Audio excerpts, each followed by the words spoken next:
Chapter 14. A Substitute Guard. The two girl sleuths carefully examined the footprints of the unknown man who had been in the cave. After a few minutes, they came back and made a report to Mr. Strong. The stranger came here, Louise said, left his horse outside the cave, and later rode off in the opposite direction to the one from which we came. The rancher surveyed the marks himself, then commented, "The man went straight toward Lost Lake, but this may not mean a thing. He could have gone for water, or he may be hunting, perhaps for a rabbit or a woodchuck for his supper. There's no telling when he may return." "What makes you think he expects to return, Mr. Strong?" Jean inquired. "Because night will be coming on, and this cave provides good shelter." Louise and Jean did not contradict the rancher, but felt it was just as logical that the man had traveled a good distance from the spot by this time. If so, he might have no intention of returning. If he is one of the thieves, Louise thought, I hope there's no surprise attack. At least we're forewarned. Mr. Strong spoke up. "As I told you, girls, this was where I planned we would camp for the night." He shrugged. "I suppose we still can, but I'll stay on watch just inside the cave." "Oh, you need some sleep too," Louise said solicitously. "How about our taking turns standing guard?" The rancher was reluctant to allow this for reasons of safety or fear of a surprise attack. The girls laughingly assured him that in case anyone showed up, they could yell loudly enough to wake him up immediately. Finally, he consented to the arrangement. "Come on, Louise," Jean urged cheerfully. "Let's clean up our home for the night." The Danas set to work and began by picking up the many pieces of paper on the cavern floor. Suddenly, the girls discovered that there were printed words on the scraps, revealing the contents and weight of various packages of food. Jean exclaimed excitedly, "These are bits of labels!" She called to Mr. Strong, who was outside tending to the horses. When he entered, Jean said, "Maybe you'll recognize some of these labels, and they'll give us a clue to the person who was using this cave." She and Louise smoothed out the crumpled bits and spread them on the ground. Then, as if working a jigsaw puzzle, the girls began putting them together. Mr. Strong watched with interest. Suddenly he said, "Good for you! See what that part of a label says? Dora Ann's Market, in Huntersville. The man who stayed here purchased supplies in Huntersville. If we go there, maybe we can find out who the fellow is." Several other larger scraps, when put together, formed a bag with the imprinted name Huntersville Drugstore. "What I can't understand," said Mr. Strong, "is why the man who was here bothered to tear up these papers." "Because he didn't want anybody to know where he had been," Jean guessed. "That definitely makes him a suspect." Louise nodded. "It strikes me that he isn't extremely bright. If he really wanted to cover his tracks, he would have burned these papers." Mr. Strong laughed. "I just happened to think maybe some wood rats chewed these papers apart." Louise and Jean picked up the scraps and examined them thoroughly. "No teeth marks," Louise reported. "These papers must have been torn by human hands." As soon as the cave floor had been tidied, the Danas turned their full attention to the pictographs lining the wall. Many of them were similar in subject to the petroglyphs which the girls had seen. Mr. Strong pointed to several humorous scenes. One of these showed the figure of a man being thrown high into the air by an angry buck. Louise giggled.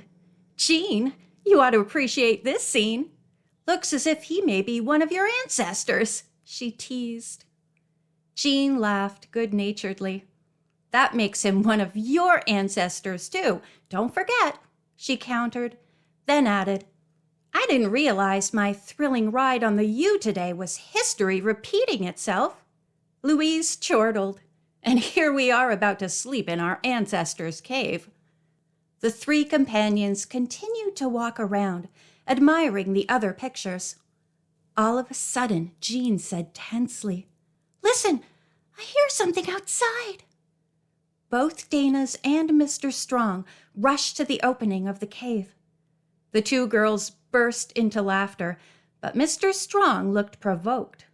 In front of them stood Eleanor, wagging her tail happily. "You old maverick!" Mr. Strong cried. "Eleanor, you know where you belong. Back doing your job of protecting our sheep, or else at home guarding the ranch house. Why did you follow us?"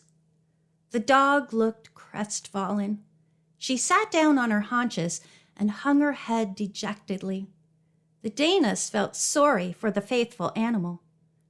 "Maybe," said Louise, "Eleanor figured we need protection more than the sheep or the ranch house." Jean agreed. "Of course she did." Mr. Strong thought over this idea. Then he smiled and said, "You have a point, girls. Well, we'll give Eleanor the benefit of the doubt. Since she's here, we'll appoint her guard and we'll all get some rest." As soon as the sheepdog realized she was not going to be sent home, she perked up. Then Eleanor began sniffing about the place. "I'll bet she's picking up the scent of the stranger who was here," Jean surmised.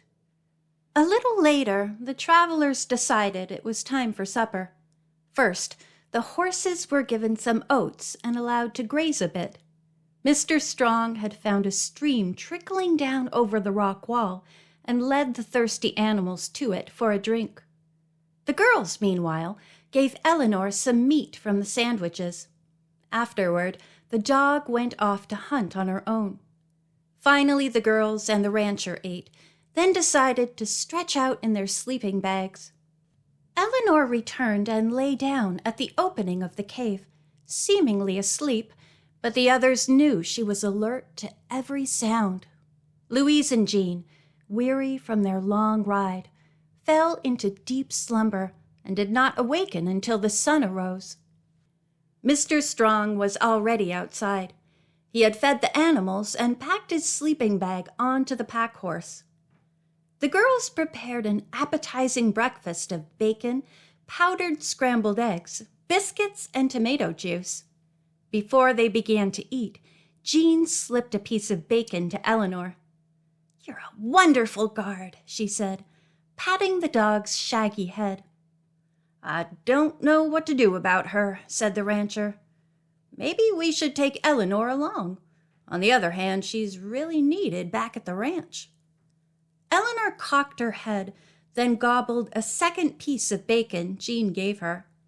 The dog gave a little whine and a short bark, then turned and ran off in the direction of the ranch.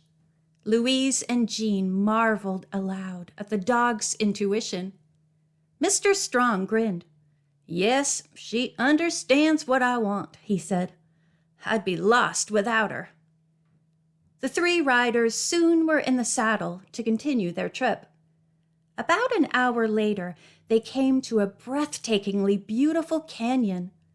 The girls reined up to look at the colorful, odd-shaped walls and the noisy, bubbling stream which rushed along at the side of the trail. "I shall never forget this scenery," Jean remarked. "It's terrific." Louise was about to make a comment when suddenly, seemingly out of nowhere, came a loud, deep voice. It commanded, "Go no farther. Turn back if you value your lives." The startled riders looked all around, but there was no sign of the man who had spoken. The strange order was not repeated. Puzzled, Louise asked, "What do you make of it?" "I don't know," Mr. Strong replied with concern. "But whoever gave the warning sounded as if he meant business." The rancher went on to say that he wondered whether he might be exposing the girls to more danger.